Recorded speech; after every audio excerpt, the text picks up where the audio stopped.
After some accused them of being boring, the Dockers silenced the critics, returning to finals footy in 2025 after a couple of years in the wilderness. September celebrations, though, were short-lived, losing to the Suns in a heartbreaker at home. So how does Justin Longmuir feel heading into season 2026, his 7th as coach of the Dockers?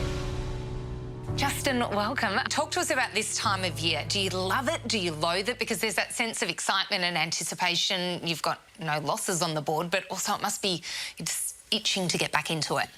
Yeah, it's a hard question because I love parts of it. And you're right, there's not a lot of pressure on in terms of win-loss or performance on weekends. And you do get your weekends freed up a little bit, which is nice. But, yeah, there is also the stress of making sure that you're preparing the players and the team as a whole for what the challenges are of the season. So, and there's also you ebb and flow with your mood because you're playing against each other all the time. If your offence is looking good, then maybe your defence is not looking as good and vice versa. So you live in that space a bit, and players at this time of the year start getting a little bit narky as well with the hot weather and the work and the fact that they're playing against their teammates a lot. So, yeah, we're looking forward to starting to play against other teams so that we get a bit of a better idea of where we're at. For you as coach, have you had a fun summer, an enjoyable summer with the family? I mean, do you get a chance to switch off? Did you head away? No trips to the Bahamas? No trips to the Bahamas. No, we definitely wasn't guts up. It's, yeah, like I said, you get the weekends freed up. And that's probably the sacrifice you make during the season, and you don't get to spend the weekends with the kids as much as you'd like. So you get that back. And I think one of the best things the AFL has done is give mandatory 3 weeks off over Christmas, and it's a really good time for the whole industry to take a breath out and enjoy some time off at a great time of the year. So, yeah, we were lucky enough to get away over Christmas, and, yeah, we were able to refresh and get back into it. And yeah, it seems like a long time ago now. So. And the marathon lies ahead. So how do you reflect on last season? You had that epic game to get into the finals and then the heartbreak of losing that final at home. Do you put that in a box now and move on, or do you take some big learnings from it? I always take learnings on it, and you use those lessons and experiences and positives out of last year to be able to frame up pre-season areas you need to work on. How much did that hurt, that loss at home? It was devastating. We were good enough to fight our way back and retake the lead, and I don't think we did a lot wrong in the last period of play to cough up those last couple of scores. Credit to Gold Coast, they will win some contests, but periods of games let us down last year, and I think Gold Coast kicked 79 points for the game, and we conceded 45 in one quarter, in the second quarter. And we just lost our shape as a team, lost a few roles, lost our predictability to each other, and, coughed up more than half of the score in one quarter. So that was a bit of a theme of last year. And our attention to detail and our ability to execute our way for longer needs to go to another level, and it's been a theme across pre-season. So your team looks absolutely stacked on paper, and it ticks a lot of boxes in terms of experience, finals heartbreak. I mean, all these things should augur well for the future. So do you approach this season going, this is it, no excuses now? Well, I don't think I'm one to make excuses anyway. I'll never put a ceiling on what we can achieve and a floor on what we can't achieve. It's, we're out to win every game, and that's the motto of most coaches and most clubs. I think our list is developing really nicely. As you said, we've got some finals experience last year, played in some big games, including the one against the Dogs away from home at the end of the year. But also, there's a lot of challenges we went through last year. We had the St Kilda game in round 8 where, it was sort of backs against the wall, and we felt the heat of the industry in those moments. And those things are, although not great at the time and you'd rather not go through them, but those things hold you in really good stead as a football club for the challenges that are going to be ahead, because we're under no illusions that it's not all smooth sailing in the AFL. We're going to confront some challenges this year, whether it be injuries, losses, and those experiences from last year and the years before will hold us in good stead. And I think, our list has matured on the back of those. So this list could win the flag? Well, I think we're developing a really nice list. Everyone's chasing Brisbane. They've been in the last 3 grand finals. Look at the experience that they've got. We're all chasing Brisbane, and we're going to do a hell of a job of doing it. So you would have watched that grand final and how awesome they were and go, wow, I mean, they've got such young talent as well. They're going to be good for a long time. Yeah. What can you pinch from them in terms of examples to your group to be able to strive for? Yeah, well, I think to be as good as they are, they're good in all phases. When their defence is on, it's one of the best in the comp. They win clearance contests, play the game in their forward half, and a lot gets spoken about their ball movement from the back half. But that was one area of our game that we've identified that we need to be a bit better, and we were 18th for marks in the comp last year, so our slow play ball movement was not up to the level of Brisbane. And we need to make sure that we keep developing our players to be able to compete against mature sides like Brisbane. You look at their body shapes, you look at their ability to repeat speed. It's something we've also identified. And a lot of focus goes on the outcome and what happens on the field, but we've been pushing our players as hard as we've ever pushed them in the gym. Our running sessions have been a step up from previous years, so we need to be able to match teams like that physically as well. You mentioned maturity. You actually lose a little bit of that with Nat Fyfe and Sonny Walters leaving after long and distinguished careers. Does that change the dynamic a bit within the group, other guys having to stand up some more? Yeah, definitely. It creates a little bit of a leadership void in certain areas. You never like to see that much experience leave the club at one time, but we're probably pretty fortunate in some sense that they didn't play a lot of footy for us last year, so we don't necessarily have to fill the void on the field. It's probably more the off-the-field void that we have to fill, and we've already seen players like Jordan Clark and Brendan Cox and Hayden Young, these type of players step up and fill that leadership void. So I'm confident we can do it. Although you never like to see greats like that in their football careers.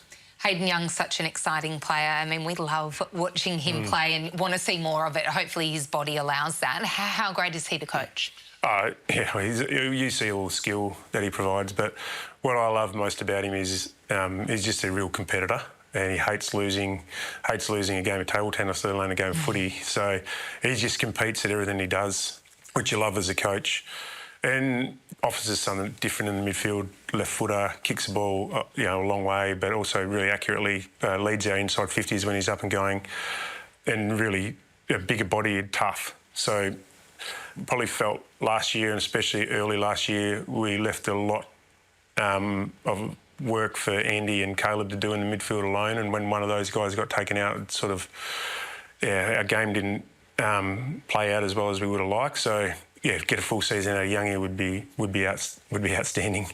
But also seen Matty Johnson, Neil Rasmus, Corey Wagner and Luke Jackson really take their midfield craft to another level this year. So hopefully we can start developing some secondary roles and spread the load a little bit more in the midfield. What about the rising star, Murphy Reid? I mean, when he was going mad, kicking all those goals against Geelong and the burst that he had, what were you thinking in the coaching box? Were you like, I knew he had this in him, or were you, wow? Well, he was splitting his role between midfield and forward during pre-season. In our intra-clubs, we had a couple of injuries in the midfield, and we put him in the midfield, and he just found a truckload of it. But it was probably more the way he used the ball that stood out, and he just forced his way into the team early in the season. And he just evolved in that forward role really, really well. He had some purple patches throughout the year, but what I love about him is he's just a learner. The more we threw at him, the more he was able to rise to the occasion.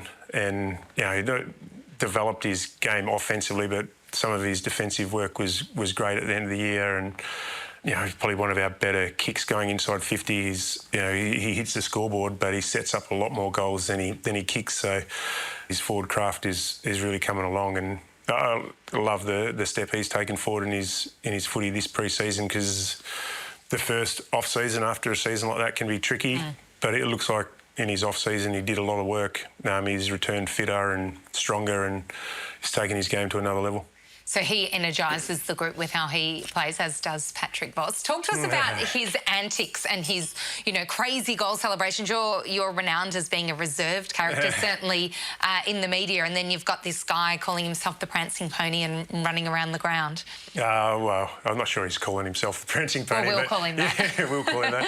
I love it. I love that people can come to our footy club and be themselves and be authentic.